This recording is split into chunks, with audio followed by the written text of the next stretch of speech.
It's scary. It's scary. What happened that day never should have happened. A teenager charged with shooting a man in the head but released, only to be charged with shooting another man and carjacking a woman at gunpoint. Tonight, Lauren Lemanchek investigates how this could happen.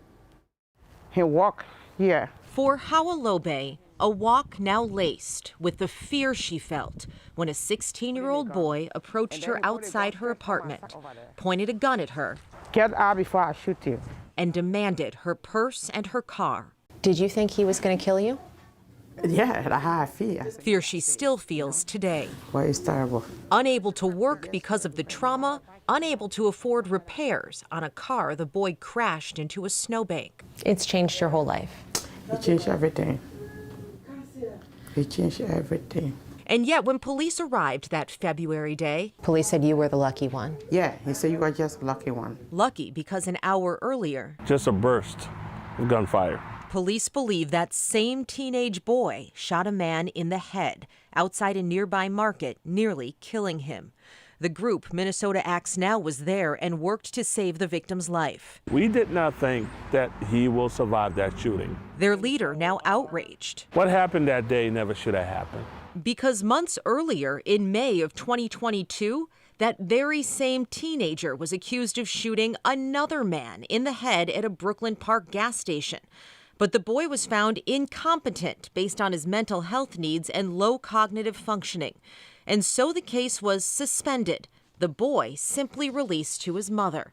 A gap case, a loophole in Minnesota law that lets juvenile offenders go free without required mental health treatment or supervision. How many? About 300 kids each year, most released to their parents or guardians. We cannot do anything with that case until that kid reaches competency. Ramsey County Juvenile Court Judge Japal Harris says judges' hands are tied by that gap in the law. But do you worry about the public safety in that situation? Yeah, absolutely. Remember, when he shot a man in the head at that gas station, the Brooklyn Park boy was released to his mom without so much as GPS monitoring. He canceled or didn't attend required psychological evaluations, and there's no record he ever received treatment. Only arrested again I said, please don't shoot me. after Hawa was carjacked and another man nearly killed.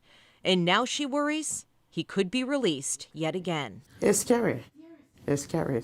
Right now, that boy is here at the Juvenile Detention Center, awaiting a judge's decision on if he's now competent to stand trial in both shootings and the carjacking. 911. He's just one of several gap cases KARE 11 has reported on.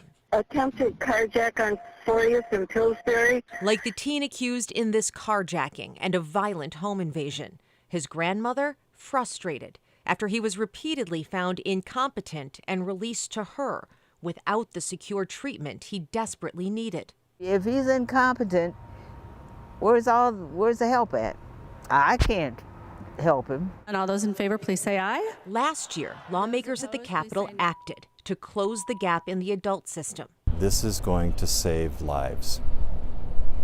Not a life, but lives. But for juveniles, nothing has been done to close that gap.